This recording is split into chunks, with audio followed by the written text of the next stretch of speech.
All right, you were telling me like a while ago about this guy that you met, and he was telling you about his customers, and he was so proud of these contracts that he got his customers in. He goes something along the lines of, yeah, once I get these customers locked in for a four-year contract, I own them, you know? And I was like, who the hell thinks like that, first of all, or who is brags to another company about that's how they think about their customers. So I don't know, I thought maybe you could share that story. I was, tell the good folks here. Yeah, I was at a conference, and with a lot of conferences, you have these meetings where you're going out for drinks or parties or dinner, and you get to drink, and then you get to meet another side of people, the less professional side, where we open up and we talk about our business or sales or how things work. How do you do it? How do we do it? What kind of customers do you have?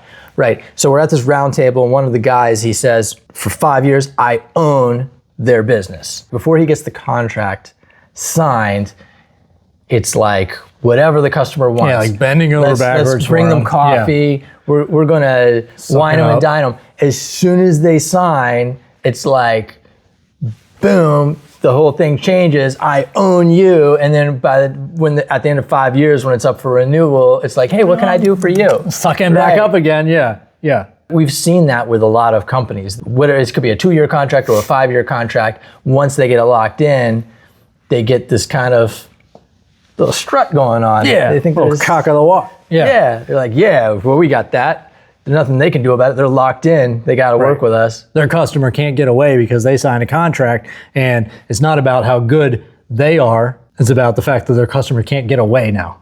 They suckered them into that contract. So like, whatever. And exactly. And I don't know how much of that is that really the way they see it, or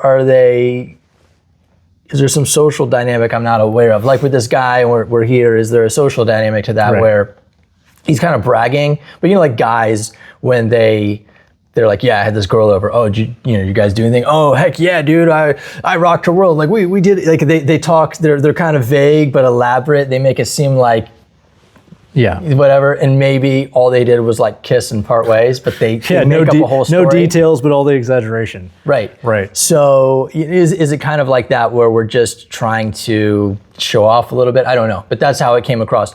However, other people that I met, they said similar things like selling customers Bluetooth credentials to get into their building. The thing is, when you use a phone as your credential, that's like the Bluetooth. Yeah. That's anything that's recurring, that revenue, any recurring revenue, like if you have an alarm account, we call that RMR, recurring monthly revenue. Those Bluetooth credentials on the phone are a type of recurring monthly revenue. It's a very small amount of revenue per phone, per credential, but if, let's say it's an apartment building, and everybody in the apartment building, let's say there's 300 people living there and they all have a Bluetooth credential, that's 300 Bluetooth credentials, which is whatever you're making on that times 300. Right. And what we've found is most people prefer a fob. So I generally let people know when they're buying a system, like, yes, you can go the Bluetooth credential route. It's cool. It seems really cool. It's just that so far, nobody ends up using that. They end up using the fob. Like if they have both, they end up using the fob instead of Bluetooth. But the thing is that when they buy a fob, they've bought the fob, they own the fob, and we don't make any recurring money on the fob. We do make recurring money on the Bluetooth credential. And so when I told these guys that, like, yeah, recurring money is nice, but it doesn't seem to be helpful, so I don't push it.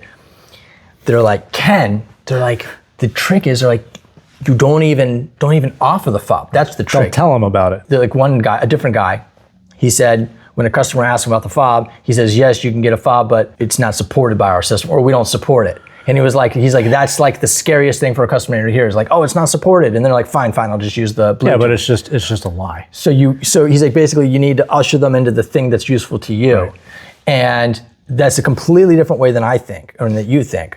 The whole point of structuring a company is so that it's useful to the client. And the whole reason that we try to funnel clients in any kind of a way is because we've worked with so many that we know that this is the way that works best for like 99% of people. Well, not because it works best for us. At least don't hate your customer. And these guys, to me, it's like, how can you hate your customer so much that it's just like, I don't really care what you need or what's gonna benefit you. I own your ass. I don't think these guys actually hate their customer. They're acting in a way that is definitely not pro the customer.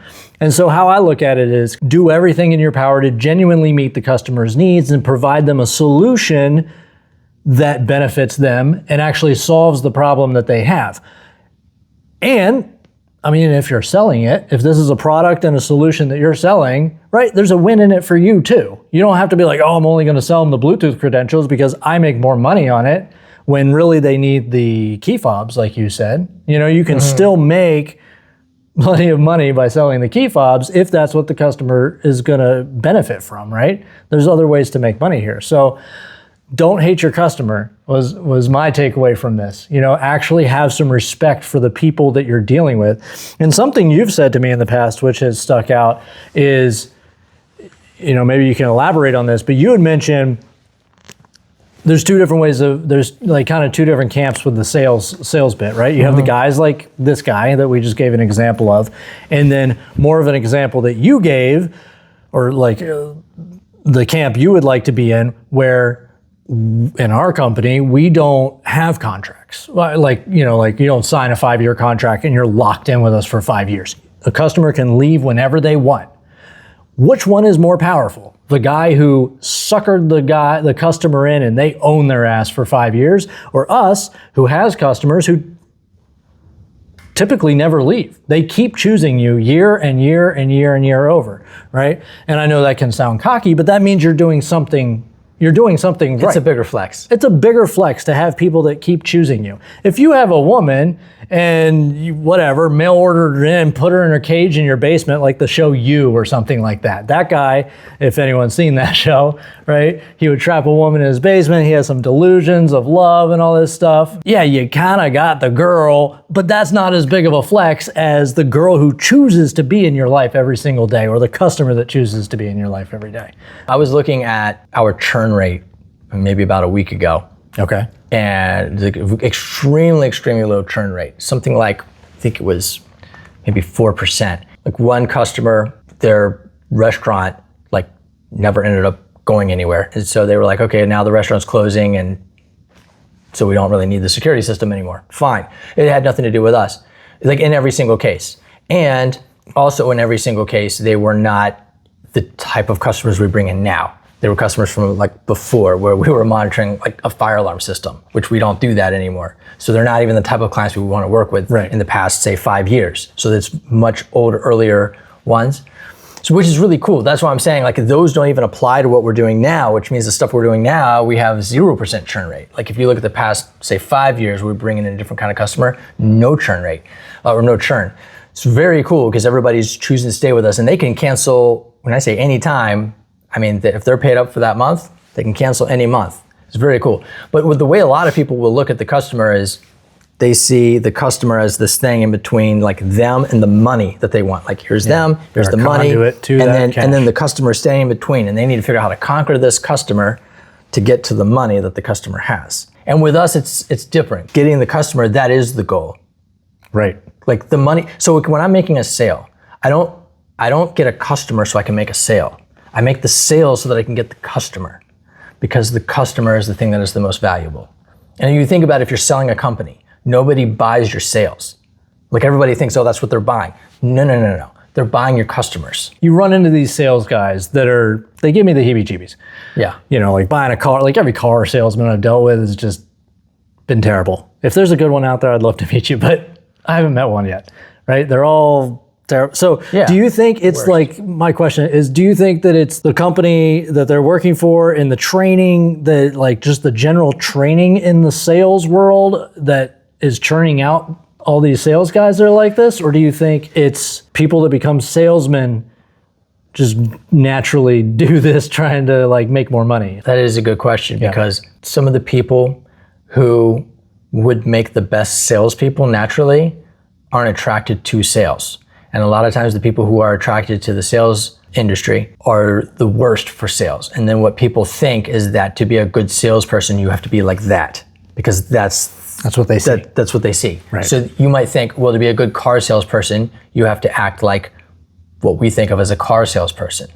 But never in the history of sales have those types of people been the top salespeople. The top salespeople in the world, not like that. Everything is sales in life. If you want to sell your perspective on something, you have to be good at sales to do that. And the thing is that when we think of salespeople, we generally think of them as selling something for money, but we often sell things. We often sell things that aren't products. We might sell ourselves. You're trying to meet a girl. You're trying to sell yourself essentially to her. The top button. You know, why should you be with me? Yeah. Why should you give me what I want? Would you be able to give like a little example of kind of how you would handle, like approach a sales thing? Because your tactics, I've seen you in the works. You approach sales very different than a lot of people that I've interacted with. And I feel like people usually have a much more positive approach to interactions with you because, at least from where I'm sitting, they don't feel pressured. They don't feel rushed, and like you got to sign today, or like you're gonna lose the thing, or you actually take the time to figure out like what do they actually need. You're not just selling them a bunch of bullshit. Well, maybe I just kind of answered the question of how you approach a sales thing, but there's the first thing is that I'm not necessarily trying to work with that person.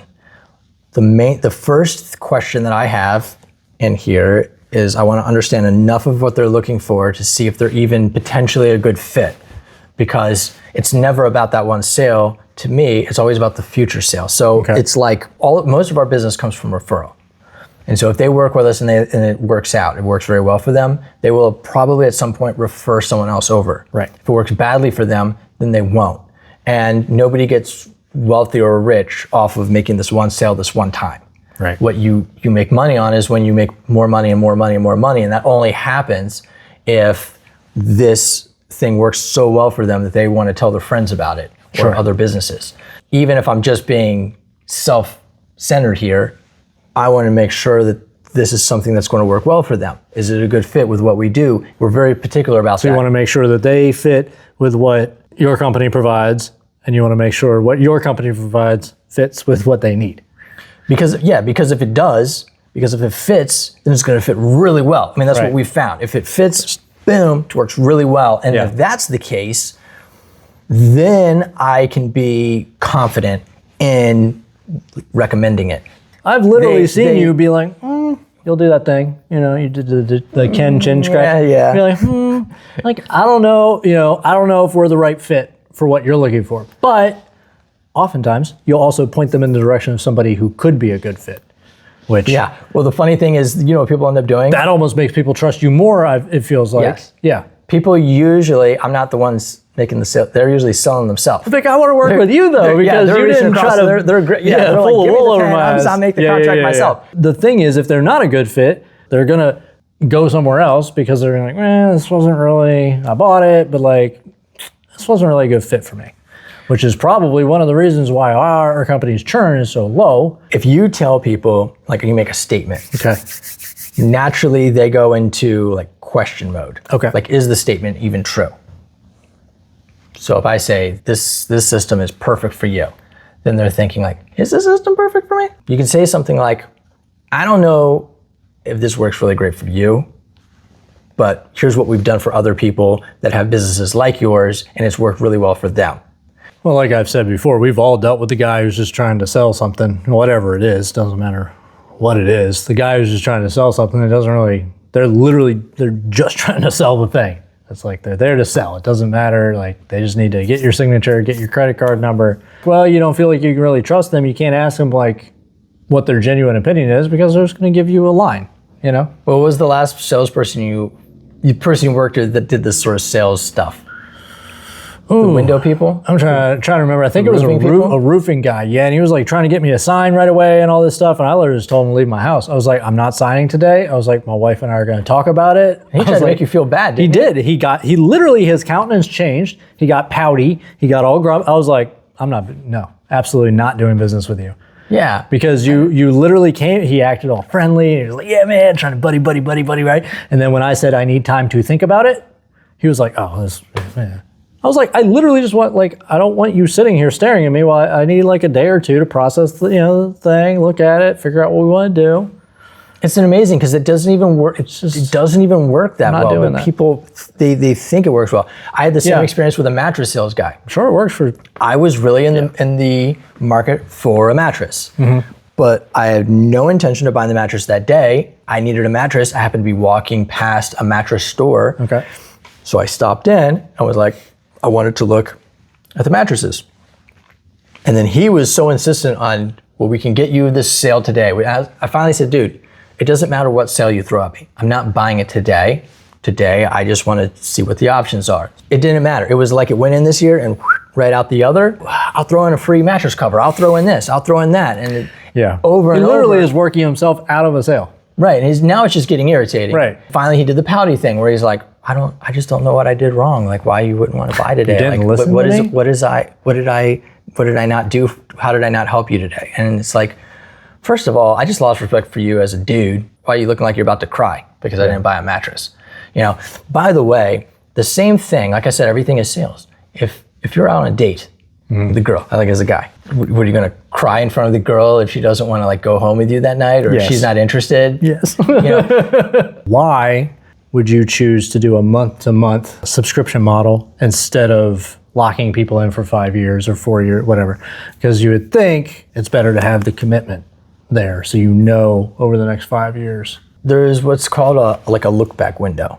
So one reason that some of these software platforms, even some of the software platforms that we work with, where we might like pay up front for a year and then charge the customer monthly. Let's say the software is $1,000 for the year. And so every year they go to renew the $1,000. And they look back over the year and they say, yeah, I guess it's worth it because we had these particular things that happened throughout the year. Maybe it's like a camera system. And they say, we had these incidents, we were able to catch them with the camera system, so paying the $1,000 is worth it. Cool, we'll write you another check for another year. If you're doing it month to month, the uses of the system may not happen within any given month. And so instead of paying $1,000 a year, they're paying $100 a month. So they pay their $100 for January and they have some incident and they were able to get the footage, get it to police, and it worked out really well. And they say, wow, paying that $100 was really worth it.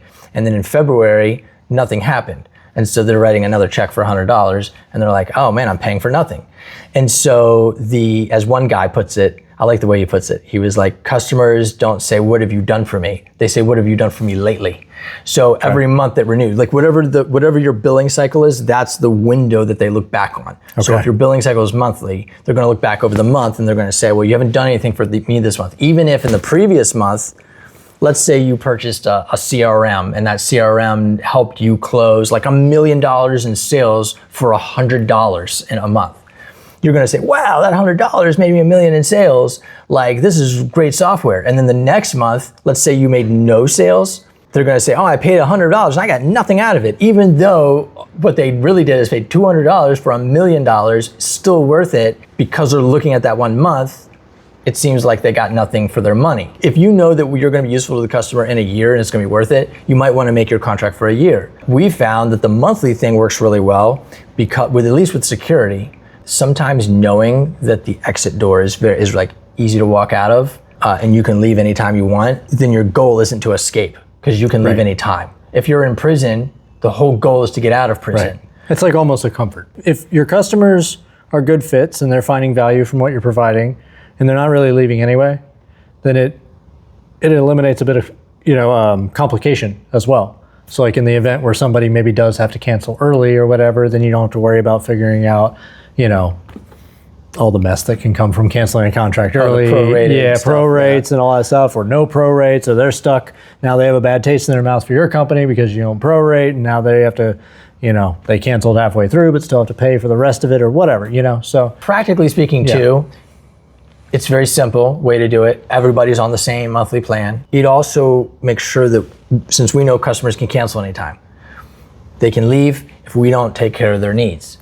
And so it really incentivizes us to make sure we take care of those needs. Yeah. The benefit of that, when we do that, is that not only do they stay, but they refer more clients. So the short-term incentive for us, because they can leave in a short term, so the short-term incentive is to always be taking care of the client. And if you play that out over 5 years, that leads to a lot more customers. Right. Whereas if we had that client guaranteed for 5 years, maybe we would be less incentive to take care of the client. Maybe we're tired today, or we're busy, we have other things, and so it's easier to just let some of the small things go. Keeps a little fire under you. Yeah, so we're not as motivated potentially. And then in that 5 years, then how motivated is the client to refer more business? But what we found is that the monthly thing works really well. In every other company I know that does it like this, they say the same thing. As I said before, at least for the love of God, please don't hate your customer. And if you don't hate the customer, why don't you like this video so we know and share it so your friends know. Bye.